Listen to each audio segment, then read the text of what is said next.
تراهم ركعا سجدا يبتغون فضلا من الله ورضوانا۔ اللہ تعالیٰ نے تمام انبیاء کو دنیا میں سب سے اچھے لوگ منتخب کیا، سب سے اچھے لوگ پسند کر کے ان کو نبوت عطا کی۔ ان اللہ لا یؤثر علی غیبہ احدا الا من ارتضی من رسلہ من یشاء۔ اللہ تعالیٰ اپنی یہ غیب کی باتیں، نبوت کی باتیں اس کو دینے کے لیے جسے پسند کریں اسے عطا کرتے ہیں۔ تمام انبیاء کرام اللہ تعالیٰ کی برگزیدہ انتہائی پسندیدہ لوگ تھے۔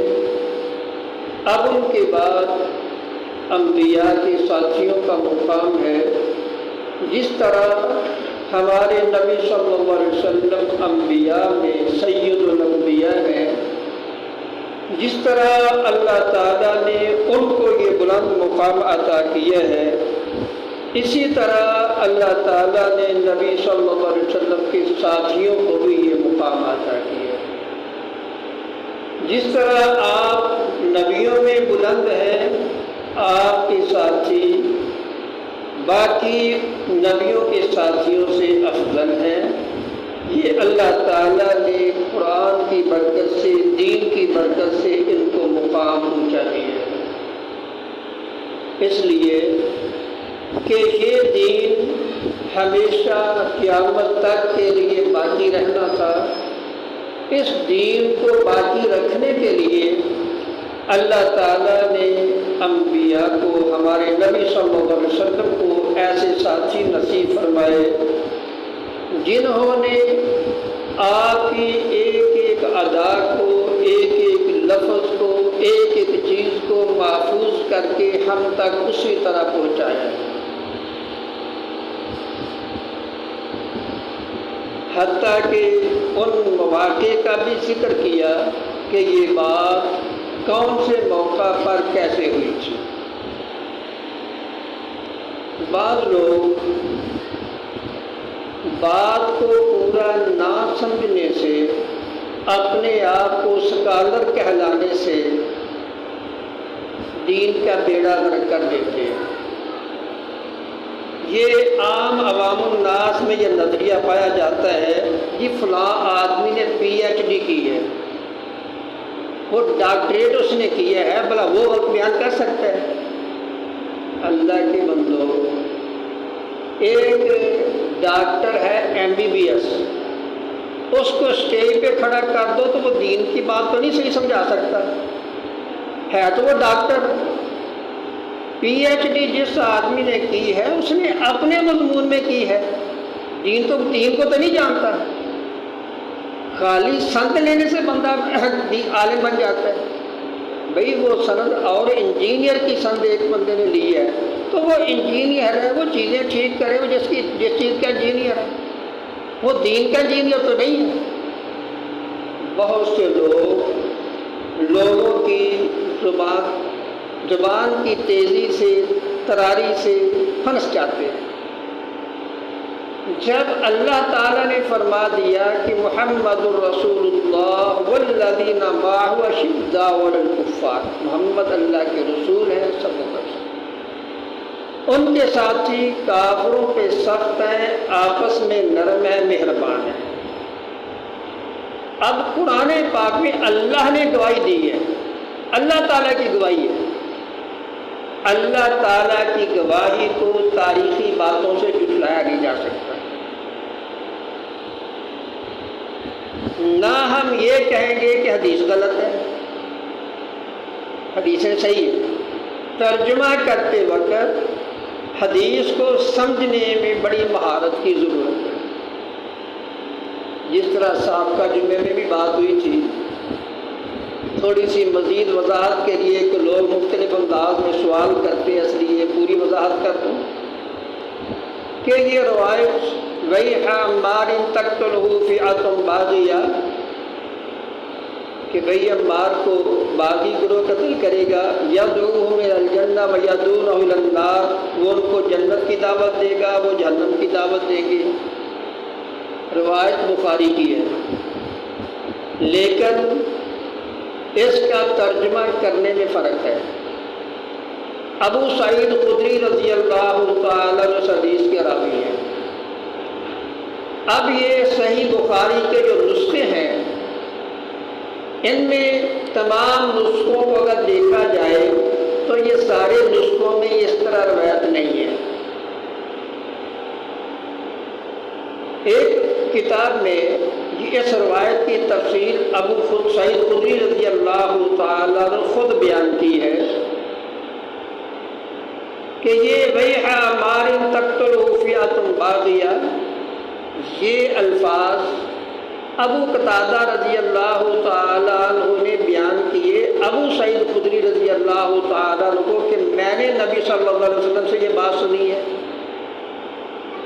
اب یدعوہم الی الجنہ و یدعونہ الی النار، یہ ابو سعید خدری رضی اللہ تعالیٰ خود بات سنی ہے نبی صلی اللہ علیہ وسلم سے عمار کے بارے میں۔ باتیں دونوں ان کے بارے میں ہیں، موقع الگ الگ ہے۔ اب اس لیے حدیث کا ترجمہ کرتے ہوئے، شرح کرتے ہوئے شارحین نے جنہوں نے اس کو دو الگ ٹکڑے سمجھا ہے کہ دو الگ موقع کی باتیں ہیں، انہوں نے وہی ترجمہ کیا ہے۔ اس کا ترجمہ کہ یدعوہم الی الجنہ و یدعونہ الی النار،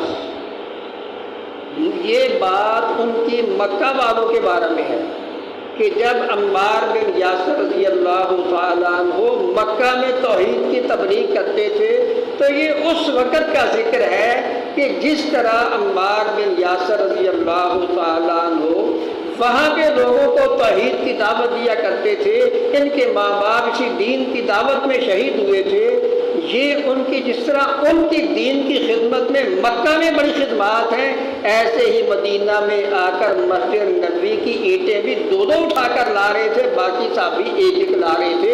پھر آپ نے ان کی عزت افزائی کے لیے ساری بات ارشاد فرمائی تھی۔ اب دوسرا جملہ تقتلہ فئۃ باغیہ، تو یہ خلیفہ کے خلاف نکلنے والا گروہ ان کے ہاتھوں وہ شہید ہوں گے، تو وہ کوئی بات نہیں، وہ ان کی شہادت کی بات ہے۔ اب بات رہی، اب جنہوں نے اس کو کٹھا ترجمہ سمجھا ہے کہ یہ ایک حدیث ہے اور اس کا ترجمہ اس حساب سے کیا، انہوں نے ترجمہ کیا ہے کہ یہ وہی عمار تقتل فئۃ باغیہ، جو گروہ آئے گا ان کے ہاتھوں شہید ہوں گے، شامیوں کے ہاتھوں، لیکن یدعوہم الی الجنہ و یدعونہ الی النار، اس کا معنی یہ ہے کہ عمار بن یاسر ان کو خلیفہ وقت کی اتباع اطاعت کی دعوت دیں گے کہ علی رضی اللہ تعالی خلیفہ حق ہیں، ان کی بات مان لو۔ دوسرے لوگ اپنی غلط فہمی کا شکار ہوں گے جو ان کی اس پوائنٹ میں غلطی ہوگی۔ پھر بھی یہاں تک بات ہے، نار کا معنی یہاں جہنم بات نہیں ترجمہ کریں گے، کیونکہ ترجمہ کرتے ہوئے ساری روایات کو سامنے رکھا جاتا ہے، کیونکہ معاویہ رضی اللہ تعالیٰ عنہ ان کے جنتی ہونے کی، جنت کی بشارت کی حدیثیں موجود ہیں کہ جو پہلا لشکر سمندر کا حملہ کرے گا، بحری حملہ کرے گا، وہ سارے جنتی ہیں۔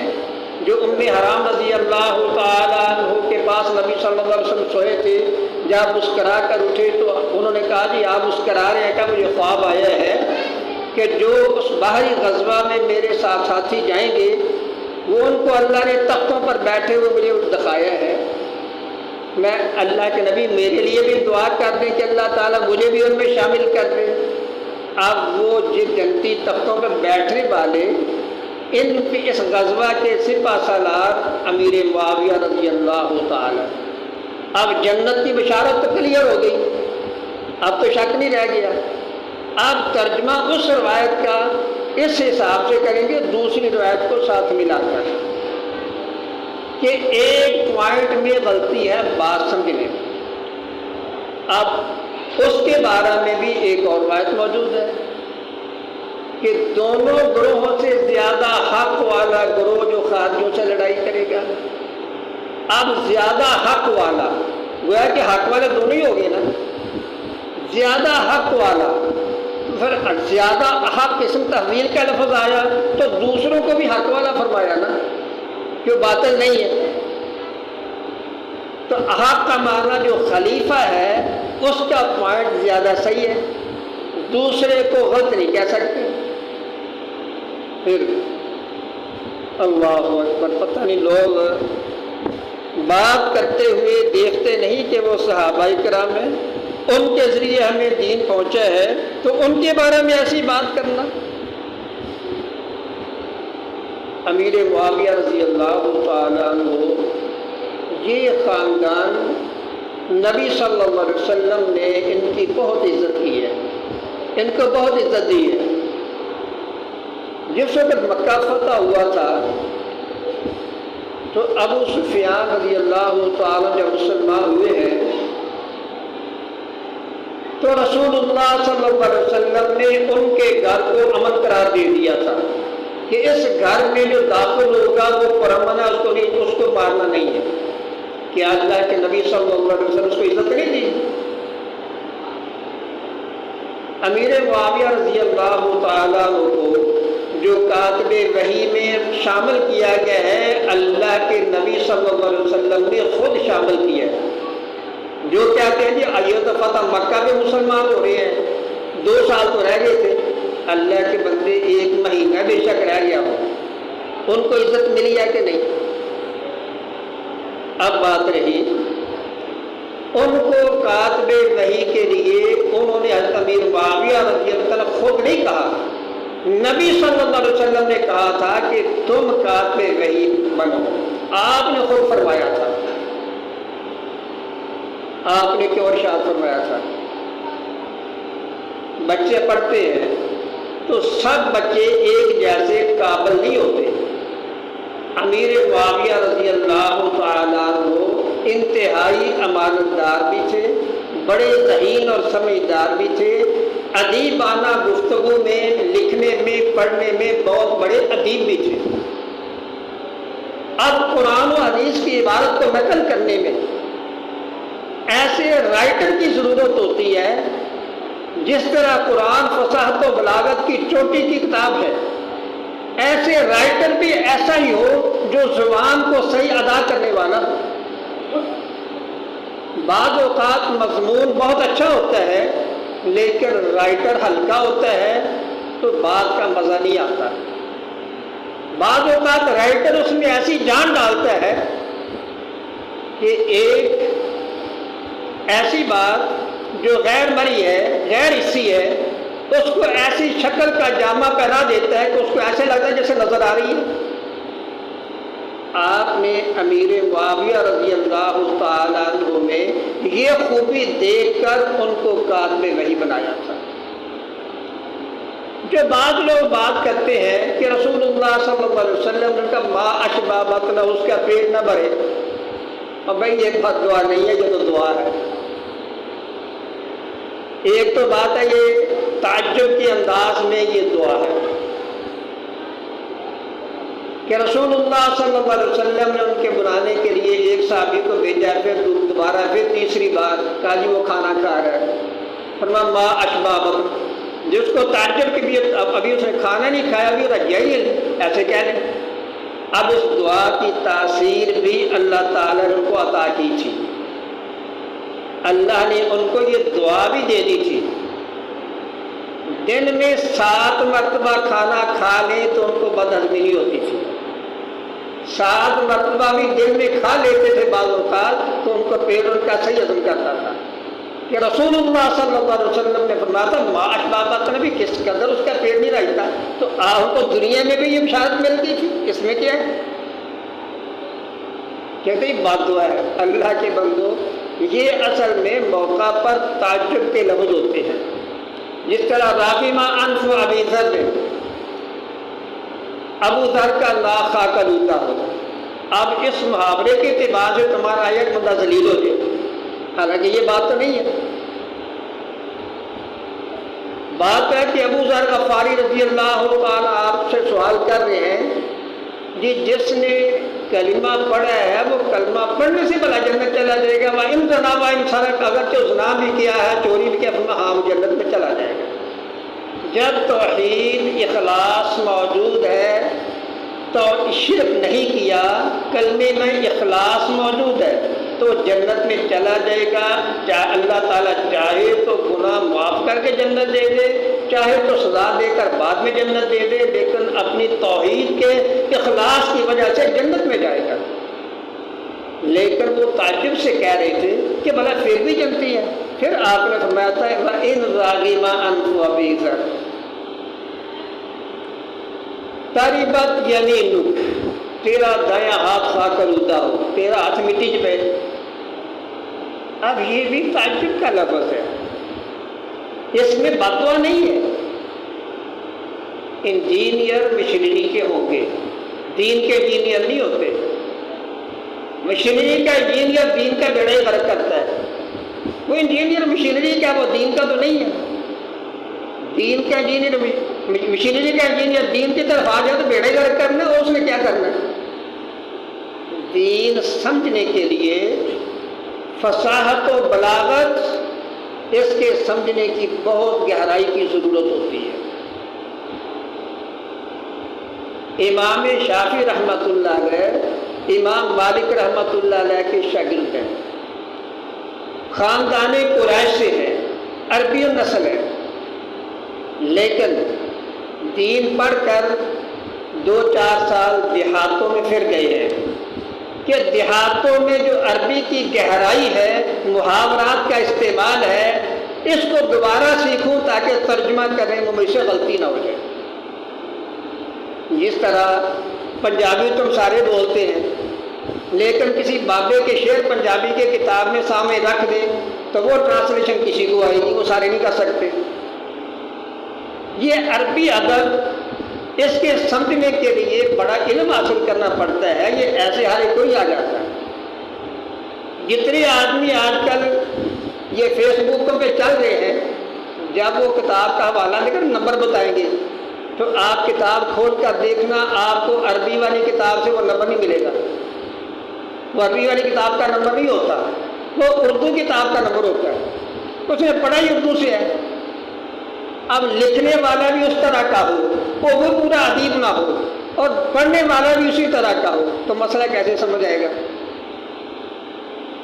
اللہ اکبر میرے بھائیوں، صحابہ کرام جن کے بارے میں رسول اللہ صلی اللہ علیہ وسلم فرمائے خیر القرون قرنی، سب سے اچھے لوگ میرے دور کے لوگ ہیں، پھر جو اس کے بعد جو دوسرے دور کے لوگ ہیں، ترتیب وائی سب کے بارے میں فرمایا کہ یہ اس طرح تینوں دوروں کے بارے میں صحابہ، تابعین، تبع تابعین، 3 دوروں کے بارے میں آپ نے فرمایا یہ لوگ سب سے اچھے ہیں۔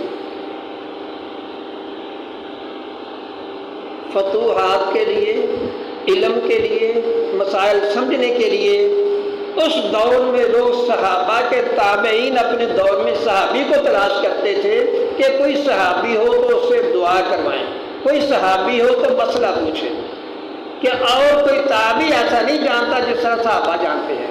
تبع تابعین اب تابعین کو تلاش کرتے تھے کہ تابعین سے کوئی بڑا عالم ہو تو اس سے مسئلہ پوچھیں، کوئی بڑا عالم ہو تو اس سے دعا کروائیں۔ جو خیر القرون ہے ان کے بارے میں ایسی باتیں اچھالنا، اصل میں یہ ایسے لوگ قصداً پیدا کیے جاتے ہیں یہودیوں کے اشارہ سے، تاکہ لوگ اپنے اکابر کی سیرت پڑھ کر ان کے انداز میں اٹھنے کی طرح ان کے انداز میں عمل کرنے کی بجائے ان پر کیچڑ اچھالتے رہیں، ان کو تعلق ہی چھوڑ دیں۔ اللہ اکبر۔ ایک علاقہ روم کا امیر معاویہ رضی اللہ عنہ فتح کیا تھا، کچھ علاقہ فتح ہوا تو رومی بادشاہ اس نے جب دیکھا کہ یہ جب جنگ صفین ہوئی تو اس نے کچھ علاقے پر پیچھے سے حملہ کر دیا۔ امیر معاویہ رضی اللہ تعالیٰ عنہ صحابی کو پیغام بھیجا کہ بھائی میں اور میرا بھائی علی، ہم دونوں مل کر تجھ پر حملہ کریں گے۔ اب تو کیا سمجھتا ہے کہ ہم آپس میں دو ہو گئے ہیں؟ ہم دونوں ایک ہیں، ہم مل کر تجھ پر حملہ کریں گے۔ وہ ڈر گیا کہ یہ تو اکٹھے ہیں آپس میں۔ جب شہداء شہید ہوئے اس جنگ میں تو سب کا جنازہ علی رضی اللہ تعالیٰ عنہ نے پڑھایا تھا۔ یہ سارے شہید ہیں، علی رضی اللہ تعالیٰ نے جنازہ پڑھایا تھا۔ اللہ اکبر۔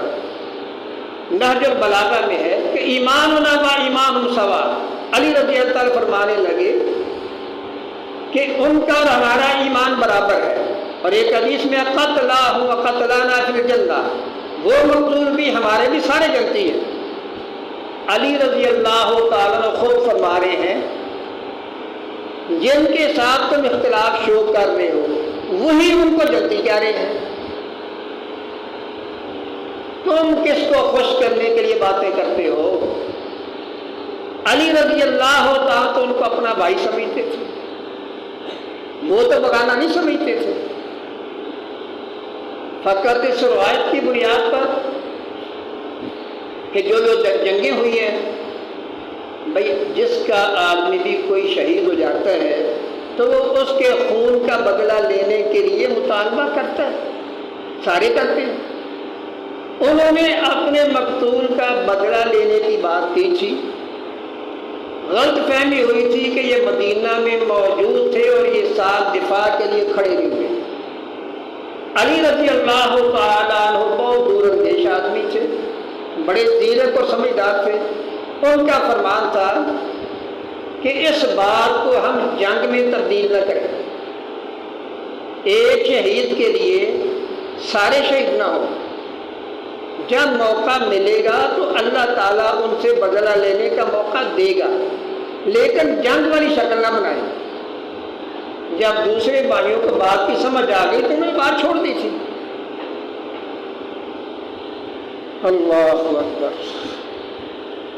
جس طرح میں نے سابقہ جمعے میں بھی بتایا تھا کہ یزید بن ابی سفیان، یزید بن معاویہ نہیں میں کہہ رہا، یزید بن ابی سفیان، اس کو شام کا گورنر رسول اللہ صلی اللہ علیہ وسلم نے بنایا تھا۔ اس خاندان میں یہ قابلیت صلاحیت دیکھ کر انہوں نے گورنر بنایا۔ اللہ اکبر۔ اسی طرح امیر معاویہ رضی اللہ تعالیٰ کو عمر جیسے رضی اللہ تعالیٰ جیسے آدمی ان کو مسلسل اپنے خلافت میں گورنر رکھیں، انہوں نے ان میں ایسی صلاحیت نظر آئی ہے تو ان کو رکھا تھا۔ رسول اللہ صلی اللہ علیہ وسلم سے ایک عورت نے سوال کیا، فاطمہ نامی عورت نے، کہ مجھے دو آدمیوں کا نکاح کا پیغام آیا ہے، ایک معاویہ اور ایک ابو جہل رضی اللہ تعالیٰ عنہ، دونوں نے مجھے نکاح کا پیغام دیا ہے، آپ کس سے نکاح کا مشورہ دے رہے ہیں، میں کس سے نکاح کروں؟ اس موقع پر رسول اللہ صلی اللہ علیہ وسلم نے فرمایا تھا، اما معاویہ فصعلوق لا مال لہ، معاویہ تو بیچارہ غریب آدمی ہے، اس کے پاس پیسے نہیں ہیں تو تنگدستی میں زندگی گزارے گی۔ اب وہ آدمی غریب ہے، جو اس میں کمی تھی وہ آپ نے بتا دی ہے کہ یہ غریب ہے۔ اللہ اکبر۔ ذہین تھے، قابل تھے، لیکن مالی طور پہ غریب تھے۔ جس طرح ہندا نے اپنے خامند ابو سفیان کے بارے میں کہا تھا کہ اللہ کے نبی، کیا میں اپنے خامند کا مال لے سکتی ہوں؟ فَإِنَّهُ شَحِيحٌ، وہ کنجوس ہے، وہ زیادہ خرچہ نہیں دیتا، کیا میں اپنی ضرورت کے مطابق لے سکتی ہوں؟ آیا ضرورت کے مطابق لے سکتی ہے، فضول نہیں، زائد نہیں، اپنا اور بچوں کا خرچہ اگر مجبوری کا تو اتنا لے سکتی ہے۔ کہ یہ گھرانہ ویسے صلاحیت کے اعتبار سے چودھری تھے، مالی اعتبار سے غریب تھے۔ ہمارے ہاں چودھری وہ ہوتا ہے جو مالی اعتبار سے بھی امیر ہو، لیکن وہاں پہ لوگ قدر کرتے تھے جو بات کرنے کا بھی ماسٹر ہو، جس میں قابلیت بھی ہو، خالی یہ نہیں کہ پیسے کے بل بوتے پہ ہی ہو، آج کل چودھری صرف پیسے والا ہی ہوتا ہے، اس دور میں یہ بات نہیں تھی۔ یہ خاندان لائق خاندان، ذہین خاندان، اس لیے ان کو دین کی خدمات کے لیے قبول کیا گیا، دین کی خدمات کے لیے آگے لگایا گیا کہ یہ اس چیز کو زیادہ جانتے ہیں۔ کیا خلفائے راشدین نے، کیا رسول اللہ صلی اللہ علیہ وسلم نے اس خاندان کو اتنی زیادہ عزت ویسے ہی دے دی تھی؟ اگر ان میں یہ خوبیاں نہیں تھی تو آپ نے اور خلفائے راشدین نے ان کو اتنی عزت کیوں دی ہے؟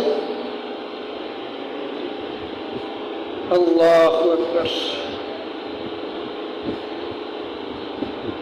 دوسری بات کہ اگر رسول اللہ صلی اللہ علیہ وسلم کسی کے لیے بد دعا کرتے ہیں، ایسے الفاظ ہیں جس طرح میں نے یہ 2-3 روایتیں آپ کو پڑھ کر بتائی ہیں، تربت یمین ما اشبہ اللہ بطنا، اگر ایسے کوئی الفاظ ہوں تو اس کے بارے میں بھی رسول اللہ صلی اللہ علیہ وسلم نے فرمایا ہے۔ امام مسلم رحمۃ اللہ علیہ نے جہاں یہ ما اشبہ والی روایت پیش کی ہے، اس کے آگے وفی روایت کہہ کر آگے دوسری روایت بھی لائے ہیں کہ اے اللہ، جس کے بارے میں مجھ سے بد دعا کے لفظ نکل جائیں، لعنت کے، گالی کے، ایسے سب کے ایسے لفظ نکل جائیں، تو اے اللہ اس آدمی کے لیے وہ رحمت بنا دینا۔ کافروں کے لیے، منافقوں کے لیے آپ نے بد دعا کی ہے، لیکن اے اللہ کسی مومن کے بارے میں میری زبان سے ایسا لفظ نکلے تو یا اللہ وہ رحمت بنا دینا۔ تو یہ تو ان کے لیے دعا رحمت بنتی ہے، یہ تو دعا بھی ان کے لیے رحمت ہے۔ اللہ اکبر۔ کہ ان یجعل ذلک رحمتا وکفارتا وقربتا وطہورا واجرا، اے اللہ اس کو رحمت بنانا، اس کے گناہوں کا کفارہ بنا دینا، اس کو اپنے قرب کا ذریعہ بنا دینا، اے اللہ اسے پاک کر دینا، اے اللہ اسے بڑا زیادہ اجر عطا کرنا۔ اب دیکھیے ایسے لفظ کی وجہ سے آپ نے دعا بعد میں کتنی کر دی ہے، جس طرح اپنی بیوی سے کہا اقرا حلقہ، اب یہ بھی تعجب، حلقہ مانا سر موننا، اب یہ الفاظ بھی تعجب کے لیے لفظ ہوتے ہیں، یہ الفاظ بد دعا نہیں ہے، لیکن جس کے لیے ایسا لفظ بولا گیا ہے اس کے لیے دوسری حدیث سے یہ دعائیں نکل آتی ہیں، دعائیں ساری بن جاتی ہیں۔ اللہ اکبر۔ جس طرح دوس قبیلہ کے لیے رسول اللہ صلی اللہ علیہ وسلم نے دعا کی، اللہم اہد دوسا اللہم اغفر لقوم فإنہم لا یعلمون، رسول اللہ صلی اللہ علیہ وسلم نے امیر معاویہ رضی اللہ تعالیٰ عنہ کے لیے بھی دعا کی تھی، اللہم اجعل ہادیا مہدیا اللہم اہد بہ، اے اللہ اس کو ہدایت بھی دینا، اس کے ذریعے لوگوں کو بھی ہدایت دینا، اس کو دعوت دینے والا، دین والا بنانا کہ اس کے ذریعے لوگوں کو ہدایت ملے۔ اب کتنی بڑی دعا آپ نے ارشاد فرمائی ہے، جس کے بارے میں رسول اللہ صلی اللہ علیہ وسلم نے اتنی دعائیں دی ہوں، ان کو اس انداز میں معاشرہ میں ذکر کرنا کہ ہر بندہ سن کر برا سمجھنا شروع کر دے، اپنے اکابر کو برا سمجھنا۔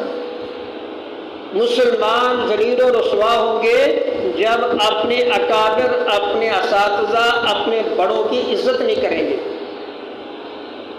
اگر آج لوگ اپنے ماں باپ کی عزت نہیں کرتے، استاد کی عزت نہیں کرتے تو وہ ناکام ہوتے ہیں، اور اگر لوگ صحابہ کی عزت نہیں کرتے تو پھر وہ ناکام نہیں ہے۔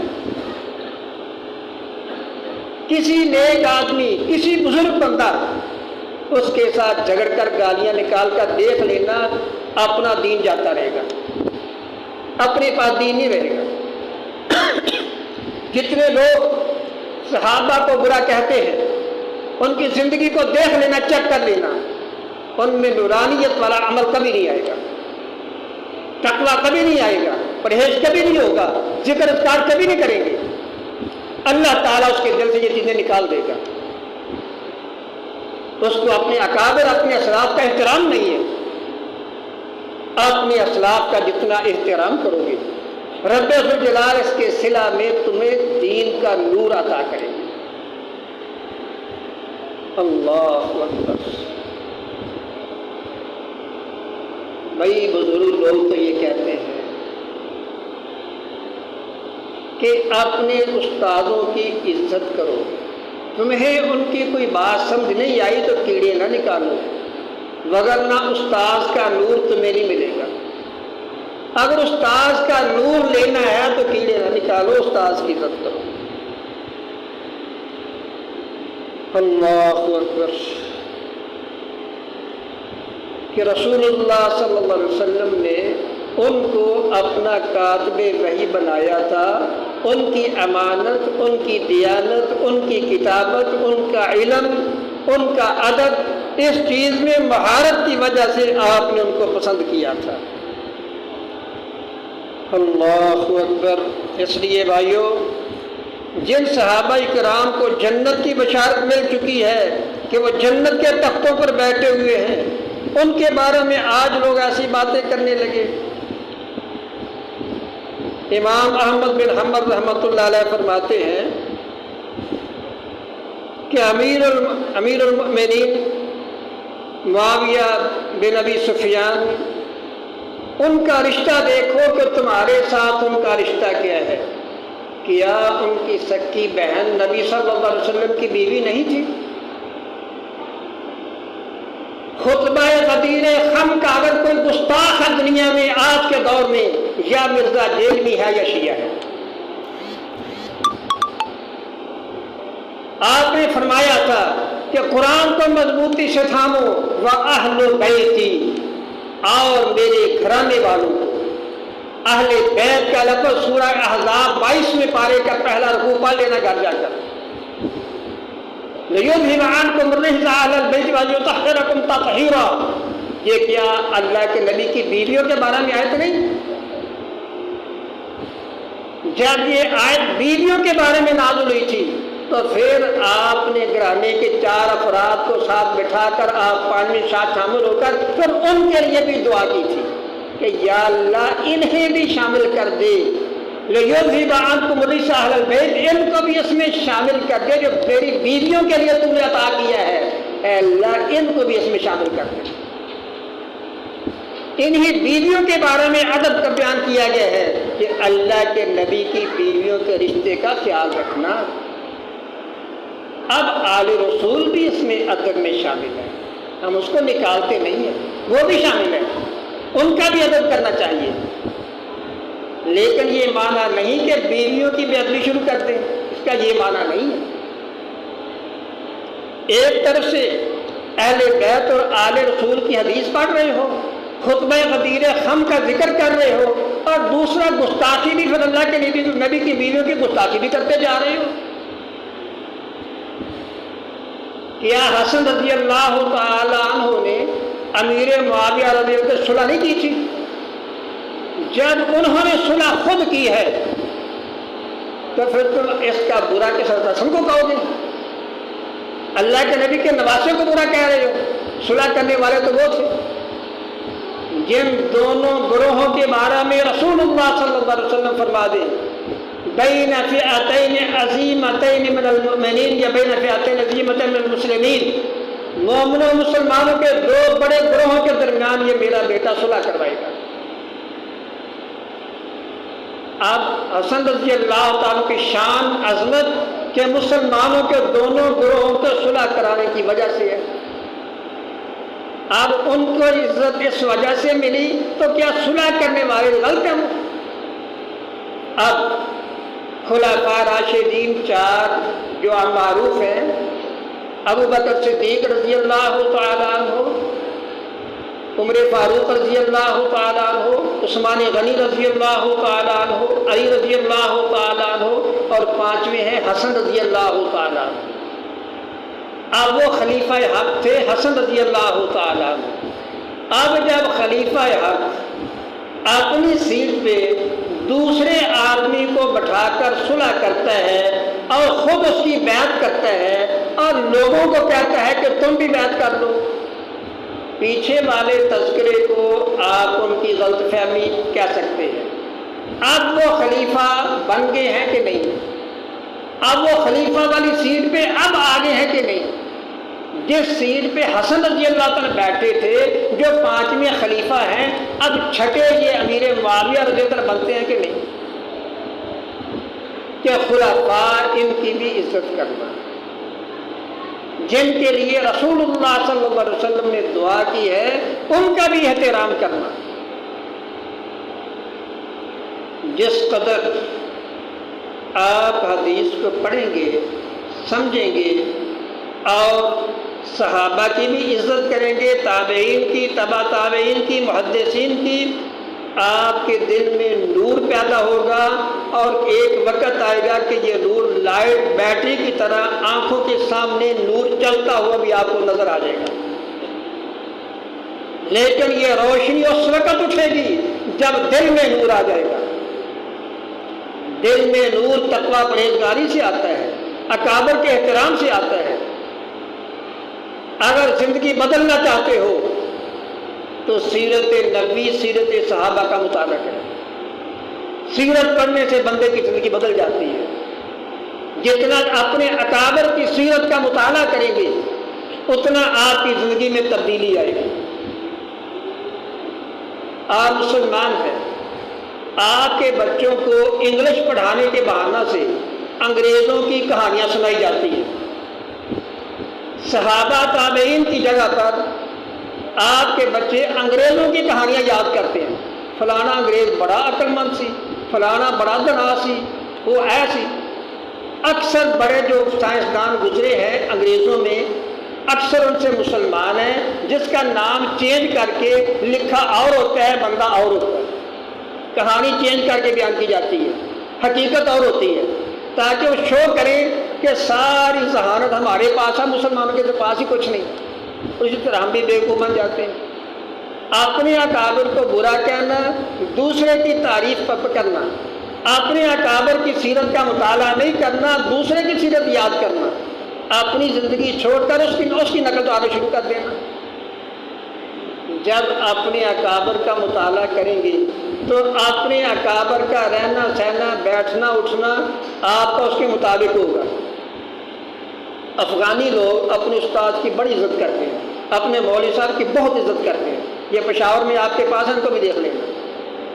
یہ لوگ اپنے بڑوں کا احترام کرتے ہیں۔ اس لیے یہاں پہ امریکہ نے بھی شکست کھائی ہے، اور انگلینڈ جب اس وقت انگریز آیا تو اس وقت بھی انہیں شکست کھائی تھی۔ 80 ملکوں کی فوجیں اب بھی شکست کھا کر گئی ہیں کہ وہ اپنے بڑوں کا احترام کرتے ہیں۔ بات ایک ہی ہے کہ اپنے اکابر کا ان میں احترام ہوتا ہے، اپنے اکابر کو برا نہیں کہتے۔ اور ہمارے ملک میں اپنے اکابر پر کیچڑ ہے۔ بھائیو، اپنے اکابر کی عزت کرو گے تو اسی میں ہر چیز ہے۔ اللہ تعالی ہمیں اپنے اکابر کی عزت کرنے کی اور ان کی سیرت پر چلنے کی توفیق